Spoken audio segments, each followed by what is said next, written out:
చెయ్యాలి. ఏ దేశానికైతే వెళ్ళాలో అది ఏ దేశంలో కురవాలి. అది ఇండియా, అది అమెరికా, అది రష్యా, అది ఆస్ట్రేలియా, అది ఆఫ్రికా, ఏ దేశం, అది భారతదేశమా, ఏ దేశం అది, ఆ దేశానికి కావలసినటువంటి వాన నేను కురిపించుతున్నాను. చూడండి, దేశానికి కావలసిన నీరు. ఇగో ఈ దేశానికి ఎంత నీరు అవసరం, ఎంత నీరు అవసరం. నీ దేశానికి ఎంత నీరు అవసరమో అంత నీరు దేవుడు కురిపించుచున్నాడు. ఇలా మీరు ఆలోచించుకుంటే దేవుడు నీ కొరకు చేస్తున్నది,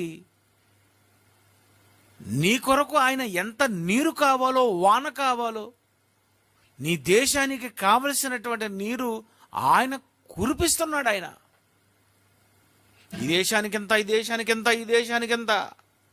ఇగో ఇన్ని పంటలు వేసుకున్నారు, ఇదిగో అందుకే మీరు బయలుదేరాలి, ఇగో అక్కడికి వెళ్ళండి. ఇగో ఈ సంవత్సరం ఇక్కడ పంటలు వేయలేదు, ఇంకా అక్కడ ఎందుకు వాన పడి కనుక ఇగో అక్కడికి వెళ్ళిపోండి. చూసారా, ఏ దేశానికి కావలసినంత నీరు దేవుడు ఇస్తున్నాడటండి.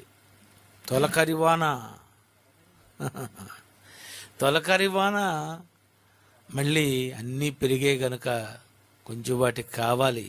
ఇది ఫిల్టర్ వాటర్. మానవుడు కిన్లే, బిస్లరీ అని ఈ వాటర్ బాటిల్స్లో మంచి నీరు అందిస్తుంటే మానవుడికే కాదు ఫిల్టర్ వాటర్, నీ గింజకు కావలసినది వాన, ఫిల్టర్ వాటర్, మంచి నీరు పోస్తే మంచి మొక్కలు, మంచి గింజలు, మంచి పువ్వులు. చూసారండి,